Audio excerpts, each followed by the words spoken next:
जय श्री कृष्णा। राधे राधे जी। आज की कथा में आप सभी भक्तों का हार्दिक स्वागत है। भगवान श्री कृष्ण और श्रीमती राधा रानी की कृपा सदैव आप और आपके समस्त परिवार पर बनी रहे। और अब भगवान श्री हरि विष्णु का ध्यान करके आज की पावन कथा का प्रारंभ करते हैं। श्री पराशर जी कहते हैं कि इक्ष्वाकु का जो निमि नामक पुत्र था, उसने 1 सहस्त्र वर्ष में समाप्त होने वाले यज्ञ का आरंभ किया। उस यज्ञ में उसने वशिष्ठ जी को होता वरण किया। तब वशिष्ठ जी ने उससे कहा कि 500 वर्ष के यज्ञ के लिए तो मुझे इंद्र ने पहले ही वर्ण कर लिया है, अतः इतने समय तक तुम ठहर जाओ। वहां से आने पर मैं तुम्हारा भी ऋत्विक हो जाऊंगा। उनके ऐसा कहने पर राजा ने उन्हें कुछ भी उत्तर नहीं दिया। तब वशिष्ठ जी ने ये समझकर कि राजा ने उनका कथन स्वीकार कर लिया है, इंद्र का यज्ञ आरंभ कर दिया। किंतु राजा निमि भी उसी समय गौतम आदि अन्य होताओं द्वारा अपना यज्ञ करने लगे। देवराज इंद्र का यज्ञ समाप्त होते ही मुझे निमि का यज्ञ कराना है, इस विचार से वशिष्ठ जी भी तुरंत ही आ गए। तब उस यज्ञ में अपना अर्थात होता का कर्म गौतम को करते देखकर उन्होंने सोते हुए राजा निमि को यह शाप दिया कि इसने मेरी अवज्ञा करके संपूर्ण कर्म का भार गौतम को सौंपा है, इसलिए यह देहहीन हो जाएगा। फिर सोकर उठने पर राजा निमि ने भी कहा कि इस दुष्ट गुरु ने मुझसे बिना बातचीत किए अज्ञानतापूर्वक मुझ सोए हुए को शाप दिया है, इसलिए इसका देह भी नष्ट हो जाएगा। इस प्रकार शाप देकर राजा ने अपना शरीर छोड़ दिया। राजा निमि के शाप से वशिष्ठ जी का लिंग देह मित्रा वरुण के वीर्य में प्रविष्ट हुआ और उर्वशी के देखने से उसका वीर्य स्खलित होने पर उसी से उन्होंने दूसरा देह धारण किया। निमि का शरीर भी अति मनोहर गंध और तेल आदि से सुरक्षित रहने के कारण गला सड़ा नहीं, बल्कि तत्काल मरे हुए देह के समान ही रहा। यज्ञ समाप्त होने पर जब देवगण अपने भाग ग्रहण करने के लिए आए तो उनसे ऋत्विक गण बोले कि यजमान को वर दीजिए। अब देवताओं द्वारा प्रेरणा किए जाने पर राजा निमि ने उनसे कहा कि हे भगवान, आप लोग संपूर्ण संसार के दुख को दूर करने वाले हैं। मेरे विचार से शरीर और आत्मा के वियोग होने में जैसा दुख होता है वैसा और कोई दुख नहीं है, इसलिए मैं अब फिर से शरीर ग्रहण नहीं करना चाहता, समस्त लोगों के नेत्रों में ही वास करना चाहता हूँ। राजा के ऐसा कहने पर देवताओं ने उनको समस्त जीवों के नेत्रों में अवस्थित कर दिया। तभी से प्राणी निमेषोन्मेष अर्थात पलक खोलना और मूंदना ऐसा करने लगे। तदनंतर अराजकता के भय से मुनिजनों ने उस पुत्रहीन राजा के शरीर को अरणी अर्थात शमी दंड से मथा। फिर उससे एक कुमार उत्पन्न हुआ जो कि जन्म लेने के कारण जनक कहलाया। इसके पिता विदेह थे, इसलिए यह वैदेह कहलाता है और मंथन से उत्पन्न होने के कारण मिथि भी कहा जाता है। उसके उदावसु नामक पुत्र हुआ। उदावसु के नंदिवर्धन, नंदिवर्धन के सुकेतु, सुकेतु के देवरात, देवरात के बृहदुक्त, बृहदुक्त के महावीर्य, महावीर्य के सुधृति, सुधृति के धृष्टकेतु, धृष्टकेतु के हर्यश्व, हर्यश्व के मनु, मनु के प्रतीक, प्रतीक के कृतरथ, कृतरथ के देवमीढ़, देवमीढ़ के विबुध, विबुध के महधृति, महाधृति के कृतरात और कृतरात के महारोमा, महारोमा के सुवर्णरोमा, सुवर्णरोमा के हृष्वरोमा और हृष्वरोमा के सीरध्वज नामक पुत्र हुआ। वह पुत्र की कामना से यज्ञ भूमि को जोत रहा था। इसी समय हल के अग्रभाग में उसके सीता नाम की कन्या उत्पन्न हुई। सीरध्वज का भाई सांकस्य नरेश कुशध्वज था। सीरध्वज के धातुमान नामक पुत्र हुआ। भानुमान के शतधुम्र, शतधुम्र के शुचि, शुचि के ऊर्जनामा, ऊर्जनामा के शतध्वज, शतध्वज के कृति, कृति के अंजन, अंजन के कुरुजित, कुरुजित के अरिष्टनेमी, अरिष्टनेमी के श्रुतायु, श्रुतायु के सुपार्श्व, सुपार्श्व के सुज्जय, सुज्जय के छेमावी, छेमावी के अनेना, अनेना के भीमरथ, भीमरथ के सत्यरथ, सत्यरथ के उपगु, फिर उपगु के उपगुप्त, उपगुप्त के स्वागत, स्वागत के स्वानंद, स्वानंद के सुवर्चा, सुवर्चा के सुपार्श्व, सुपार्श्व के सुभाष, सुभाष के सुश्रुत और सुश्रुत के जय, जय के विजय, विजय के ऋत, ऋत के सुनय, सुनय के वितहव्य, वितहव्य के धृति और धृति के बहुलाश्व और बहुलाश्व के कृति नामक पुत्र हुआ। और कृति में ही इस जनक वंश की समाप्ति हो जाती है। ये ही मैथिली भूपाल गण हैं। प्रायः ये सभी राजा लोग आत्मविद्या को आश्रय देने वाले होते हैं। मैत्रेय जी कहते हैं कि हे भगवान, आपने सूर्यवंशीय राजाओं का वर्णन तो कर दिया, अब मैं संपूर्ण चंद्रवंशीय भूपतियों की वृतांत भी सुनना चाहता हूँ, जिन स्थिर कीर्ति महाराजा की संतति का सुयस आज भी गान किया जाता है। हे ब्रह्मन, प्रसन्न मुख से आप उन्हीं का वर्णन मुझसे कीजिए। श्री पराशर जी कहते हैं कि हे मुनि शार्दूल, परम तेजस्वी चंद्रमा के वंश का क्रमशः श्रवण करो, जिसमें अनेकों विख्यात राजा लोग हुए। यह वंश नहुस, ययाति, कार्तवीर्य और अर्जुन आदि अनेकों अतिबल, आक्रमशील, कांतिमान, क्रियावान और सद्गुण संपन्न राजाओं से अलंकृत हुआ है। तुम ध्यान पूर्वक सुनो, मैं उसका वर्णन करता हूँ। संपूर्ण जगत के रचयिता भगवान नारायण के नाभि कमल से उत्पन्न हुए भगवान ब्रह्मा जी के पुत्र अत्रि प्रजापति थे। इन अत्रि के पुत्र चंद्रमा हुए। कमल योनि भगवान ब्रह्मा जी ने उन्हें संपूर्ण औषधि, द्विजजन और नक्षत्रगण के अधिपत्य पर अभिषिक्त कर दिया। चंद्रमा ने राजसूय यज्ञ का अनुष्ठान किया। अपने प्रभाव और अति उत्कृष्ट अधिपत्य के अधिकारी होने से चंद्रमा पर राजमद सवार हुआ। तब मदोन्मत्त हो जाने के कारण उसने समस्त देवताओं के गुरु भगवान बृहस्पति जी की भार्या तारा को हरण कर लिया तथा बृहस्पति जी की प्रेरणा से भगवान ब्रह्मा जी के बहुत कुछ कहने और सुनने और देवर्षियों के मांगने पर भी उसे न छोड़ा। बृहस्पति जी से द्वेष करने के कारण शुक्र जी भी चंद्रमा के सहायक हो गए और अंगिरा से विद्या लाभ करने के कारण भगवान रुद्र ने बृहस्पति की सहायता की, क्योंकि बृहस्पति जी अंगिरा के पुत्र हैं। जिस पक्ष में शुक्र जी थे, उस ओर से जंभ और कुंभ आदि समस्त दैत्य दानवादि ने भी सहायता देने में बड़ा उद्योग किया तथा सकल देव सेना के इंद्र बृहस्पति जी के सहायक हुए। इस प्रकार तारा के लिए उनमें तारकामय नामक अत्यंत घोर युद्ध छिड़ गया। तब रुद्र आदि देवगण दानवों के प्रति और दानवगण देवताओं के प्रति नाना प्रकार के शस्त्र छोड़ने लगे। इस प्रकार देवासुर संग्राम से क्षुब्ध चित्त होकर संपूर्ण संसार ने ब्रह्मा जी की शरण ली। तब भगवान कमल योनि ने भी शुक्र, रुद्र, दानव और देवगण को युद्ध से निवृत्त करके बृहस्पति जी को तारा दिलवा दी। तब उसे गर्भिणी देखकर बृहस्पति जी ने कहा कि मेरे क्षेत्र में तुझको दूसरे का पुत्र धारण करना उचित नहीं है, इसे दूर कर, अधिक धृष्टता करना ठीक नहीं। बृहस्पति जी के ऐसा कहने पर उस पतिव्रता ने पति के वचनानुसार वह गर्भ इसी का स्तंभ अर्थात सीक की झाड़ी में छोड़ दिया। लेकिन उस छोड़े हुए गर्भ ने अपने तेज से समस्त देवताओं के तेज को मलिन कर दिया। तदनंतर उस बालक की सुंदरता के कारण बृहस्पति और चंद्रमा दोनों को ही उसे लेने के लिए बड़ी उत्सुकता हुई।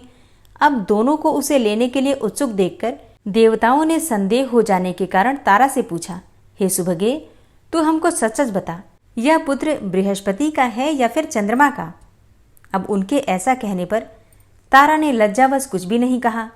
जब बहुत कुछ कहने पर भी वह देवताओं से नहीं बोली तो वह बालक उसे शाप देने के लिए उद्यत होकर बोला, अरे दुष्टा माँ, तुम मेरे पिता का नाम क्यों नहीं बतलाती? तुम व्यर्थ लज्जावती की, मैं अभी ऐसी गति करूंगा जिससे कि तू आज ही से इस प्रकार अत्यंत धीरे धीरे बोलना भूल जाएगी। तदनंतर पितामह श्री ब्रह्मा जी ने उस बालक को देखकर तारा से स्वयं ही पूछा, बेटी ठीक ठीक बता, यह पुत्र किसका है, बृहस्पति का या फिर चंद्रमा का? इस पर उसने लज्जापूर्वक कहा, चंद्रमा का। तब तो नक्षत्रपति भगवान चंद्र ने उस बालक को हृदय से लगाकर कहा, बहुत ठीक है, बहुत ठीक बेटा, तुम बड़े बुद्धिमान हो, और उनका नाम बुध रख दिया। इस समय उनके निर्मल कपोलों की कांति उच्छ्वसित और देदीप्यमान हो रही थी। बुध ने जिस प्रकार ईला से अपने पुत्र पुरुरवा को उत्पन्न किया था, उसका वर्णन पहले ही कर चुके हैं। पुरुरवा अति दानशील, अति याज्ञिक और अति तेजस्वी था। मित्रा वरुण के शाप से मुझे मृत्युलोक में रहना पड़ेगा, ऐसा विचार करते हुए उर्वशी अप्सरा की दृष्टि उस अति सत्यवादी, रूप के धनी और मतिमान राजा पुरुरवा पर पड़ी। देखते ही वह संपूर्ण मान तथा स्वर्ग सुख की इच्छा को छोड़कर तन्मय भाव से उसी के पास आई। राजा पुरुरवा का चित्त भी उसे संसार की समस्त स्त्रियों में विशिष्ट तथा कांति, सुकुमारता, सुंदरता, गति विलास और मुस्कान आदि गुणों से युक्त देखकर उसके वशीभूत हो गया। इस प्रकार वे दोनों ही परस्पर तन्मय और अनन्य चित्त होकर और सभी कर्मों को भूल गए। निदान राजा ने निसंकोच होकर कहा, हे शुभ्रू, मैं तुम्हारी इच्छा करता हूँ, तुम प्रसन्न होकर मुझे प्रेम दान दो। राजा के ऐसा कहने पर उर्वशी ने भी लज्जावश स्खलित स्वर में कहा कि यदि आप मेरी प्रतिज्ञा को निभा सकें तो अवश्य ही ऐसा हो सकता है। अब ये सुनकर राजा ने कहा कि अच्छा, तुम अपनी प्रतिज्ञा मुझसे कहो। इस प्रकार पूछने पर वो फिर बोली, मेरे पुत्र रूप इन 2 मेषों अर्थात भेड़ों को आप कभी मेरी शैया से दूर न कर सकेंगे। मैं कभी आपको नग्न न देखने पाऊं और केवल घृत ही मेरा आहार होगा। यही मेरी 3 प्रतिज्ञाएं हैं। तब राजा ने कहा, ऐसा ही होगा। तदनंतर राजा पुरूरवा ने दिन दिन बढ़ते हुए आनंद के साथ कभी अलकापुरी के अंतर्गत चैत्ररथ आदि वनों में और कभी सुंदर पद्म खंडों से युक्त अति रमणीय मानस आदि सरोवरों में विहार करते हुए 60,000 वर्ष बिता दिए। उसके उपभोग सुख से प्रतिदिन अनुराग के बढ़ते रहने से उर्वशी को भी देवलोक में रहने की इच्छा ही नहीं रही। इधर उर्वशी के बिना अप्सराओं, सिद्धों और गंधर्वों को स्वर्गलोक अत्यंत रमणीय नहीं मालूम होता था। अतः उर्वशी और पुरूरवा की प्रतिज्ञा को जानने वाले विश्वावसु ने एक दिन रात्रि के समय गंधर्वों के साथ जाकर उसके शयनागार के पास से एक मेष का हरण कर लिया और फिर उसे आकाश में ले जाते समय उर्वशी ने उसका शब्द सुना। तब वो बोली कि मुझ अनाथा के पुत्र को कौन लिए जाता है, अब मैं किसकी शरण में जाऊं। किंतु यह सुनकर भी इस भय से कि रानी मुझे नंगा देख लेगी, राजा नहीं उठा। तदनंतर गंधर्वगण दूसरा भी मेष लेकर चल दिए। उसे ले जाते समय उसका शब्द सुनकर भी उर्वशी, हाय मैं अनाथा और भर्तृहीन हूँ तथा एक कायर के अधीन हो गई हूँ, इस प्रकार कहती हुई आर्त स्वर से विलाप करने लगी। तब राजा ये सोचकर कि इस समय अंधकार है, अतः रानी मुझे नग्न न देख सकेगी, क्रोधपूर्वक कहा कि अरे दुष्ट, तू मारा गया। अब ये कहते हुए राजा तलवार लेकर पीछे दौड़ा। इसी समय गंधर्वों ने अति उज्ज्वल विद्युत प्रकट कर दी। उसके प्रकाश में राजा को वस्त्रहीन देखकर प्रतिज्ञा टूट जाने से उर्वशी तुरंत ही वहां से चली गई। गंधर्वगण भी उन मेषों को वहीं छोड़कर स्वर्गलोक में चले गए। किंतु जब राजा उन मेषों को लिए हुए अति प्रसन्न चित्त से अपने शयनागार में आया तो वहां उसने उर्वशी को नहीं देखा और फिर उसे न देखने से वह वस्त्रहीन अवस्था में ही पागल के समान घूमने लगा। घूमते घूमते उसने एक दिन कुरुक्षेत्र के कमल सरोवर में अन्य 4 अप्सराओं के सहित उर्वशी को देखा।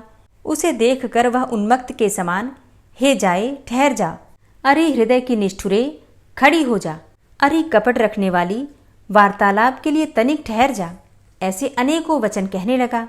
उर्वशी बोली, हे महाराज, इन अज्ञानियों की सी चेष्टाओं से कोई लाभ नहीं है।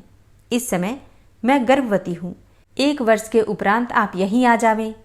उस समय आपके एक पुत्र होगा और एक रात मैं भी आपके साथ रहूंगी। उर्वशी के ऐसा कहने पर राजा पुरूरवा प्रसन्न चित्त से अपने नगर को चला गया। तदनंतर उर्वशी ने अन्य अप्सराओं से कहा, ये वही पुरुष श्रेष्ठ हैं जिनके साथ मैं इतने दिनों तक प्रेमाकृष्ट चित्त से भूमंडल में रही थी। इस पर अन्य अप्सराओं ने कहा, वाह वाह, सचमुच इनका रूप बड़ा ही मनोहर है, इनके साथ तो सर्वदा हमारा भी सहवास हो। वर्ष समाप्त होने पर राजा पुरूरवा वहां आए। उस समय उर्वशी ने उन्हें आयु नामक एक बालक दिया तथा उनके साथ एक रात रहकर 5 पुत्र उत्पन्न करने के लिए गर्भ धारण किया और कहा कि हमारे पारस्परिक स्नेह के कारण सकल गंधर्वगण महाराज को वरदान देना चाहते हैं, अतः आप अभीष्ट वर मांगिए। राजा बोले कि मैंने समस्त शत्रुओं को जीत लिया है, मेरी इंद्रियों की सामर्थ्य नष्ट नहीं हुई है, मैं बंधुजन, असंख्य सेना और कोष से भी संपन्न हूँ। इस समय उर्वशी के सहवास के अतिरिक्त मुझे और कुछ भी प्राप्तव्य नहीं है, अतः मैं इस उर्वशी के साथ ही काल यापन करना चाहता हूँ। राजा के ऐसा कहने पर गंधर्वों ने उन्हें एक अग्निस्थली अर्थात अग्नियुक्त पात्र दी और कहा कि इस अग्नि के वैदिक विधि से गार्हपत्य, आह्वनीय और दक्षिणाग्नि रूप 3 भाग करके इसमें उर्वशी के सहवास की कामना से भली भांति यजन करो तो अवश्य ही तुम अपना अभिष्ट प्राप्त कर लोगे। गंधर्वों के ऐसा कहने पर राजा उस अग्निस्थाली को लेकर चल दिए। मार्ग में वन के अंदर उन्होंने सोचा कि अहो, मैं कैसा मूर्ख हूँ, मैंने ये क्या किया जो इस अग्निस्थाली को ले आया और उर्वशी को नहीं लाया। ऐसा सोचकर उस अग्निस्थाली को वन में ही छोड़कर वे अपने नगर में चले आए। आधी रात बीत जाने पर जब निद्रा टूटी तो राजा ने सोचा कि उर्वशी की सन्निधि प्राप्त करने के लिए ही गंधर्वों ने मुझे वह अग्निस्थाली दी थी और मैंने उसे वन में ही छोड़ दिया, अतः अब मुझे उसे लाने के लिए जाना चाहिए। ऐसा सोचकर उठकर वे वहां गए, किंतु उन्होंने उस स्थाली को वहां नहीं देखा। अब अग्निस्थाली के स्थान पर राजा पुरूरवा ने एक समीगर्भ पीपल के वृक्ष को देखकर सोचा कि मैंने यहीं तो वह अग्निस्थाली फेंकी थी, वह स्थाली ही शमीगर्भ पीपल हो गई है। अतः इस अग्निरूप अश्वत्थ को ही अपने नगर में ले जाकर इसकी अरणी बनाकर इससे उत्पन्न हुए अग्नि की ही उपासना करूंगा। ऐसा सोचकर राजा उस अश्वत्थ को लेकर अपने नगर में आए और उसकी अरणी बनाई। तदनंतर उन्होंने उस काष्ठ को एक एक अंगुल करके गायत्री मंत्र का पाठ किया। उसके पाठ से गायत्री की अक्षर संख्या के बराबर एक एक अंगुल की अरणियां हो गई। उसके मंथन से तीनों प्रकार के अग्नियों को उत्पन्न करके उनमें वैदिक विधि से हवन किया तथा उर्वशी के सहवास रूप फल की इच्छा की। तदनंतर उसी अग्नि से नाना प्रकार के यज्ञों का यजन करते हुए उन्होंने गंधर्व लोक प्राप्त कर लिया और फिर उर्वशी से उनका वियोग नहीं हुआ। पूर्व काल में एक ही अग्नि था और उस एक ही अग्नि से इस मनवंतर में 3 प्रकार की अग्नियों का प्रचार हुआ। हरे कृष्णा। आज की कथा का यहीं पर समापन करती हूँ। उम्मीद करती हूँ ये कथा आपको पसंद आई होगी। ओम विश्वं विष्णुर्वषट्कारो भूतभव्य भवत्प्रभु भूतकृत भूतभृत भावो भूतात्मा भूतवाहन भूतात्मा परमात्मा च मुक्तानां परमागति अव्ययः पुरुषः साक्षी क्षेत्रज्ञो अक्षर एव च योगो योगविदां नेता प्रधान पुरुषेश्वरः नारसिंह वपुः श्रीमान् केशवः पुरुषोत्तमः सर्वः शर्वः शिवस्थाणुर्भूतादिर्निधिर्व्ययः संभवो भावनो भर्ता प्रभवः प्रभुरीश्वरः स्वयंभू शंभुरादित्यः पुष्कराक्षो महास्वनः अनादिनिधनो धाता विधाता धातुरुत्तमः अप्रमेयो ऋषिकेश पद्मनाभो अमरप्रभु विश्वकर्मा मनुस्त्वष्टा स्थविष्ठः स्थविरो ध्रुवः अग्राह्यः शाश्वतः कृष्णो लोहिताक्षः प्रतर्दनः प्रभूतस्त्रिककुब्धाम पवित्रं मङ्गलं परम् ईशानः प्राणदः प्राणो ज्येष्ठः श्रेष्ठः प्रजापति हिरण्यगर्भो भूगर्भो माधवो मधुसूदनः ईश्वरो विक्रमी धन्वी मेधावी विक्रमः क्रमः अनुत्तमो दुराधर्षः कृतज्ञः कृतिरात्मवान् सुरेशः शरणं शर्म विश्वरेताः प्रजाभवः अह संवत्सरो व्यालः प्रत्ययः सर्वदर्शनः अजः सर्वेश्वरः सिद्धः सिद्धे सर्वादिर्च्युतः वृषाकपिर्मेयात्मा सर्वयोगविनिश्रितः वसुर्वसुमनः सत्यः समात्मा संमितः समः अमोघः पुण्डरीकाक्षो वृषकर्मा वृषाकृतिः रुद्रो बहुशिरा बभ्रुर्विश्वयोनिः शुचिश्रवः अमृतः शाश्वतस्थाणुर्वरारोहो महातपः सर्वगः सर्वविद्भानुर्विश्वक्सेनो जनार्दनः वेदो वेदविद्व्यङ्गो वेदाङ्गो वेदवित्कविः लोकाध्यक्षः सुराध्यक्षो धर्माध्यक्षः कृताकृतः चतुरात्मा चतुर्व्यूहश्चतुर्द्रष्टश्चतुर्भुजः भ्राजेष्णुर्भोजनं भोक्ता सहिष्णुर्जगदाति च अनघो विजयोजेता विश्वयोनिः पुनर्वसु उपेन्द्रो वामनः प्रांशुर्मोघः शुचिरुर्जितः अतीन्द्रः संग्रहः सर्गो धृतात्मा नियमो यमः वेद्यो वैद्यः सदा योगी वीरः माधवो मधु अतीन्द्रियो महामायो महोत्साहो महाबलः महाबुद्धिर्महावीर्यो महाशक्तिर्महाद्युतिः अनिर्देश्य वपुः श्रीमान् मेयात्मा महाधृतिर् महिश्वासो महीभर्ता श्रीनिवासः सतां गति अनिरुद्ध सुरानन्दो गोविन्दो गोविन्दाम्पति मरीचिर्दमनो हंस सुपर्णो भुजगोत्तम हिरण्यनाभ सुतपा पद्मनाभ प्रजापति अमृत्यु सर्वदिक्सिंह संधाता संधिमान स्थिर अजो दूर्मर्षण शास्ता विश्रुतात्मा सुरारिहा गुरुर्गुर्तमो धाम सत्य सत्य पराक्रम निमिषो अनिमिषो श्रग्वी वाचस्पतिरुदारधि अग्रणिर्ग्रामणी श्रीमान् न्यायो नेता समीरण सहस्रमूर्धा विश्वात्मा सहस्राक्ष सहस्रपात आवर्तनो निवृत्तात्मा संवृतः संप्रमर्दन अह संवर्तको वह निर्निलोधरणीधरः सुप्रसादः प्रसन्नात्मा विश्वदृग् विशुभुग् विभु सत्कर्ता सत्कृतः साधु जहर्नुर्नारायणो नरः असंख्येयो अप्रमेयात्मा विशिष्टशिष्टकृच्छुवि सिद्धार्थ सिद्धसंकल्प सिद्धिदः सिद्धिसाधनः वृषाहि वृषभो विष्णुर्विष्पर्वा वृषोदरः वर्धनो वर्धमानश्च विविक्तः श्रुतिसागरः सुभुजो दूर्धरो वाग्मी महेन्द्रो वसुदो वसु नैकरूपो बृहद्रूप शिपिविष्टः प्रकाशनः ओजस्तेजो द्युतिधरः प्रकाशात्मा प्रतापनः रिद्धस्पष्टाक्षरो मन्त्रश्चन्द्रांशुर्भास्करदुतिः अमृतांशुद्भवो भानु शशबिन्दुः सुरेश्वरः औषधं जगतः सेतु सत्यधर्मपराक्रमः भूतभव्य भवन्नाथ पवनः पावनो नलः कामः कामकृत्कान्तः कामः कामप्रदः प्रभु युगादिकृद्युगावर्तो नैकमायो महाशनः अदृश्यो अव्यक्तरूपश्च सहस्रजित् अनन्तजित् इष्टो अविशिष्ट शिष्टेष्ट शिखण्डी नहुसो वृष क्रोधः क्रोधकृत्कर्ता विश्वबाहुर्महीधरः अच्युतः प्रतितः प्राणः प्राणदो वासवानुजः अपां निधिर्धिष्ठानं प्रमत्तः प्रतिष्ठितः स्कन्दः स्कन्दधरो धूर्यो वरदो वायुवाहनः वासुदेवो बृहद्भानुरादिदेवः पुरन्दरः अशोकस्तारणस्तारः शूरः सौरिर्जनेश्वरः अनुकूलः शतावर्त पद्मी पद्मनिभेक्षणः पद्मनाभो अरविन्दाक्ष पद्मगर्भ शरीरभृत् महर्धिरिद्धो वृद्धात्मा महाक्षो गरुडाध्वजः अतुलः शरभो भीमो समयज्ञो हविर्हरि सर्वलक्षणलक्षण्यो लक्ष्मीवान् समितिञ्जयः वीक्षरो रोहितो मार्गो हेतुर्दामोदरः सह महीधरो महाभागो वेगवान् मिताशनः उद्भवः क्षोभणो देवः श्रीगर्भः परमेश्वरः करणं कारणं कर्ता विकर्ता गहनो गुहः व्यवसायो व्यवस्थान संस्थान स्थानदो ध्रुवः परर्थी परमस्पस्तुष्ट पुष्ट शुभेक्षणः रामो विरामो विरजो मार्गो नेयो नयोनयः वीरः शक्तिमतां श्रेष्ठो धर्मो धर्मविदुत्तमः वैकुण्ठः पुरुषः प्राणः प्राणदः प्रणवः पृथु हिरण्यगर्भः शत्रुघ्नो व्याप्तो वायुरुधोक्षजः ऋतुः सुदर्शनः कालः परमेष्ठी परिग्रहः उग्रः संवत्सरो दक्षो विश्रामो विश्वदक्षिणः विस्तारः स्थावरस्थाणु प्रमाणं बीजमव्ययम् अर्थो अनर्थो महाकोशो महाभोगो महाधनः अनिर्विण्णः स्थविष्टोऽभू धर्मयुपो महामखः नक्षत्रनेमिर्नक्षत्री क्षमा क्षामः समीहनः यज्ञ इज्यो महेज्यश्च क्रतुः सत्रं सतां गतिः सर्वदर्शी विमुक्तात्मा सर्वज्ञो ज्ञानमुत्तमं सुव्रतः सुमुखः सुष्मा सुघोषः सुखदः सुहृतः मनोहरो जित्क्रोधो वीरबाहुर्विदारणः स्वापनः स्ववसो व्यापी नैकात्मा नैककर्मकृत् वत्सरो वत्सलो वत्सी रत्नगर्भो धनेश्वरः धर्मगुप्त धर्मकृद्धर्मी सदसक्षरमक्षरम् अविज्ञाता सहस्रांशुर्विधाता कृतलक्षणः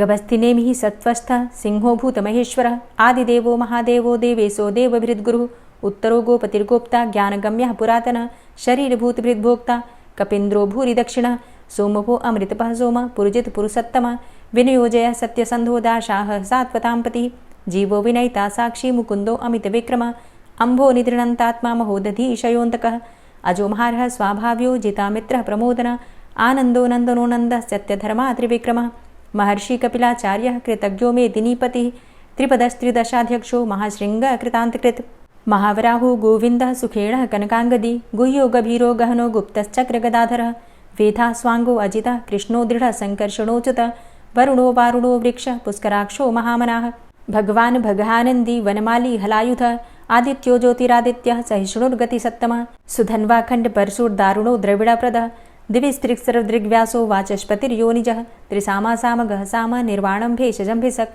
सन्न्यासकृच्छमः शान्तो निष्ठा शान्तिः परायणं शुभाङ्गः शान्तिदस्रष्टा कुमुदः कुवलेशयः गोहितो गोपतिर्गोप्ता वृषभाक्षो वृषप्रियः अनिवर्ति निवृतात्मा संक्षेप्ता चेमकृच्छिवः श्रीवत्सवक्षा श्रीवास श्रीपति श्रीमतांबरः श्रीधर श्रीश श्रीनिवास श्रीनिधि श्रीविभावन श्रीधर श्रीकर श्रेय श्रीमान् लोकत्रयाश्रयः स्वक्ष स्वङ्ग शतानन्दो नन्दिर्ज्योतिर्गणेश्वरः विजितात्मा विधेयात्मा सत्कीर्तिश्छिन्न संशयः उदीर्णः सर्वतक्षशुर्निश शाश्वतस्थिरः भूषयो भूषणो भूतिर्विशोकः शोकनाशनः अर्चिष्मानर्चितः कुम्भो विशुद्धात्मा विशोधनः अनिरुद्धो अप्रतिरथ प्रद्युम्नो अमितविक्रमः कालिनेमि निहावीरः शौरी शूरजनेश्वरः त्रिलोकात्मा त्रिलोकेशः केशवः केशिहारी कामदेवः कामपालः कामीकान्तः कृतागमः अनिर्देशव पुर्विष्णोर्वीरो अनन्तो धनञ्जयः ब्रह्मण्यो ब्रह्मकृद्ब्रह्मा ब्रह्म ब्रह्म विवर्धनः ब्रह्मविद् ब्राह्मणे ब्रह्मी ब्रह्मज्ञो ब्राह्मणप्रियः महाक्रमो महाकर्मा महातेजा महोरगः महाक्रतुर्महायज्वा महायज्ञो महाहवि स्तव्यः स्तव प्रियः स्तोत्रं स्तुतिस्तोतारणप्रियः पूर्णः पुरैता पुण्यः पुण्यकीर्तिर्नामयः मनोजवस्तीर्थकरो वसुरेता वसुप्रदः वसुप्रदो वासुदेव वसुर्वसुमनाहवि सद्गतिः सत्कीर्तिः सत्ता सद्भूतिः सत्परायणः शूरसेनो यदुश्रेष्ठः सन्निवासः सुयामुनः भूतावासो वासुदेवः सर्वासु निलयोऽनलः दर्पः दर्पदो दृप्तो दूर्धरोथा पराजितः विश्वमूर्तिर्महामूर्तिर्दीप्तमूर्तिर्मूर्तिमान् अनेकमूर्तिरव्यक्तः शतमूर्तिः शताननः एको नैकः सवः किं यत्तत्पदमनुत्तमं लोकबन्धुर्लोकनाथो माधवो भक्तवत्सलः सुवर्णवर्णो हेमाङ्गो वराङ्गश्चन्दनाङ्गदी वीरः विषमः शून्यो घृताशीरचलश्चलः अमानीमानदोमान्यो लोकस्वामी त्रिलोकदृक् सुमेधा मेधजो धन्यः सत्यमेधाधराधरः तेजोवृषः द्वितिधरः सर्वशस्त्रभृताम्बरः प्रग्रहो निग्रहो व्यग्रो नैकशृङ्गो गदाग्रजः चतुर्मूर्तिश्चतुर्बाहुश्चतुर्व्यूहश्चतुर्गति चतुरात्मा चतुर्भावश्चतुर्वेदविदेकपात् समावर्तो अनिवृतात्मा दुर्जयो दुरतिक्रम दुर्लभो दुर्गमो दुर्गो दुरावासो दुरारिहा शुभांगो लोकसारंग सुतंतुस्तंतुवर्धन इंद्रकर्मा महाकर्मा कृतकर्मा कृतागम उद्भवः सुंदरः सुंदो रत्ननाभः सुलोचनः अर्को वाजसनः शृंगी जयन्तः सर्वविजयी सुवर्णबिन्दुरक्षोभ्य सर्वभागीश्वरेश्वरः महाहृदो महागर्तो महाभूतो महानिधि कुमुदः कुन्दरः कुन्दः पर्जन्यः पावनो नीलः अमृताशो अमृतवपुः सर्वज्ञः सर्वतोमुखः सुलभः सुव्रतः सिद्धः शत्रुजित् शत्रुतापनः न्यग्रोधोदुम्बरो अस्वस्थश्चाणुरान्ध्रनिषूदनः सहस्रार्चिः सप्तजिह्वः सप्तैधा सप्तवाहनः अमूर्तिरणघो अचिन्त्यो भयकृद्भयनाशनः अणुर्बृहत्कृशः स्थूलो गुणभृन्निर्गुणो महान् अधृतः स्वधृतः स्वास्य प्राग्वंशो वंशवर्धनः भारभृतिकथितो योगी योगी स सर्वकामदः आश्रमश्रमण क्षाम सुपर्णो वायुवाहन धनुर्धरोर्धनुर्वेदो दण्डोदमयितादम अपराजितः सर्वसहो नियन्ता नियमो यमः सत्त्ववान् सात्विकः सत्यः सत्यधर्मपरायण अभिप्रायः प्रियार्होर्ह प्रियकृत्प्रीतिवर्धनः विहाय सगतिर्ज्योति सुरुचिर्हुद्भुग्विभु रविर्विलोचनः सूर्य सविता रविलोचनः अनन्तो हुद्भुग्भोक्ता सुखदो नैकजोग्रज अनिर्विण्ण सदामर्षि लोकाधिष्ठानमद्भुतः सनातनतमः कपिलः कपिरप्यय स्वस्तिदः स्वस्तिकृत् स्वस्ति स्वस्तिभुक् स्वस्ति दक्षिणः रौद्रः कुण्डली चक्रे विक्रमयुर्जितशासनः शब्दातिगः शब्दशः शिशिरः शर्वरीकरः अक्रूरः पेशलो दक्षो दक्षिणः क्षमिणाम्बर विद्वतमो वितभय पुण्यश्रवणकीर्तन उत्तारणो दुष्कृतिः पुण्यो दुःस्वप्ननाशन वीरहारक्षण सन्तो जीवनः पर्यवस्थितः अनन्तरूपो अनन्तसृर्जितमन्युर्भयापः चतुरष्ट्रो गभीरात्मा विदिशो व्यादिशो दिश अनादिर्भूर्भुवो लक्ष्मीः सुवीरो रुचिराङ्गद जननो जन्मादिर्भीमो भीमपराक्रम आधारनीलयो धाता पुष्पहासः प्रजागर ऊर्ध्वगः सत्पथाचारः प्राणदः प्रणवपण प्रमाणं प्राणनीलयः प्राणभृत् प्राणजीवनः तत्त्वं तत्त्वविदेकात्मा जन्म मृत्यु जरातिग पूर्वः स्वस्तरुस्तारः सविता प्रपितामह यज्ञो यज्ञपतिर्यज्वा यज्ञाङ्गो यज्ञवाहन यज्ञभृद्यज्ञकृद्यज्ञ यज्ञभुग्यज्ञसाधन यज्ञान्तिकृद्यज्ञ गुह्यमन्यमन्नादेव च आत्मयोनिः स्वयं जातो वैखानः सामगायन देवकीनन्दन स्रष्टा क्षितिसः पापनाशन शङ्खभृन्नन्दकी चक्री शारङ्गधन्वा गदाधरः रथाङ्गपाणिरक्षोभ्य सर्वप्रहरणायुध ओं नमः इति। श्री राधा कृपा कटाक्ष स्तोत्र। मुनीन्द्रवृन्दवन्दिते त्रिलोकशोकहारिणि प्रसन्नवक्त्रपङ्कजे निकुञ्जभूविलासिनी व्रजेन्द्रभानुनन्दिनी व्रजेन्द्रसूनुसङ्गते कदा करिष्यसीह मां कृपाकटाक्षभाजनम् अशोकवृक्षवल्लरी वितानमण्डपस्थिते प्रवालबालपल्लव प्रभारुणान्ध्रिकोमले वराभयस्फुरत्करे प्रभूतसम्पदालये कदा करिष्यसीह मां कृपाकटाक्षभाजनम् अनङ्गरङ्गमङ्गलं प्रसङ्गभङ्गुरं भ्रुवां सविभ्रमं ससम्भ्रमं दृगन्तबाणपातने निरन्तरं वशीकृत प्रतीतनन्दनन्दने कदा करिष्यसीह मां कृपाकटाक्षभाजनम् तडित्सुवर्णचम्पकप्रदीप्तगौरविग्रहे मुखप्रभापरास्तकोटिसारदेन्दुमण्डले विचित्रचित्रसञ्चरच्चकोरशावलोचने कदा करिष्यसीह मां कृपाकटाक्षभाजनम् मदोन्मदादियौवने प्रमोदमानमण्डिते प्रियानुरागरञ्जिते कलाविलासपण्डिते अनन्यधन्यकुञ्जराज्यकामकेलिकोविदे कदा करिष्यसीह मां कृपाकटाक्षभाजनम् अशेषहावभावधीरहीरहारभूषिते प्रभूतशातकुम्भकुम्भकुम्भिकुम्भसुस्तनि प्रशस्तमन्दहास्यचूर्णपूर्णसौख्यसागरे कदा करिष्यसीह मां कृपाकटाक्षभाजनम् मृणालवालवल्लरीतरङ्गरङ्गदौर्लते लताग्रलास्यलोलनीललोचनावलोकने ललल्लुलन्मिलन्मनोज्ञमुग्धमोहिनाश्रिते कदा करिष्यसीह मां कृपाकटाक्षभाजनम् सुवर्णमल्लिकाञ्चितत्रिरेखकम्बुकण्ठगे त्रिसूत्रमङ्गलीगुणत्रिरत्नदीप्तिदीधिते सलोलनीलकुन्तलप्रसूनगुच्छगुम्फिते कदा करिष्यसि मां कृपाकटाक्षभाजनम्। नितम्बबिम्बलम्बमानपुष्पमेखलागुणे प्रशस्तरत्नकिङ्किणीकलापमध्यमञ्जुले करीन्द्रशुण्डदण्डिकावरोहशोभगोरुके कदा करिष्यसि मां कृपाकटाक्षभाजनम्। अनेकमन्त्रनादमञ्जुनूपुरारवस्खलत् समाजराजहंसवंश निक्वडाति गौरवे विलोलहेमवल्लरी विडम्बिचारुचङ्क्रमे कदा करिष्यसि मां कृपाकटाक्षभाजनम्। अनन्तकोटिविष्णुलोकनम्रपद्मजार्चिते हिमाद्रिजापुलोमजाविरिञ्चिजावरप्रदे अपारसिद्धिरिद्धिदिग्धसत्पदाङ्गुलीनखे कदा करिष्यसि मां कृपाकटाक्षभाजनम्। मखेश्वरी क्रियेश्वरी स्वधेश्वरी सुरेश्वरी त्रिवेदभारतीश्वरी प्रमाणशासनेश्वरी रमेश्वरी क्षमेश्वरी प्रमोदकाननेश्वरी व्रजेश्वरी व्रजाधिपे श्रीराधिके नमोऽस्तुते।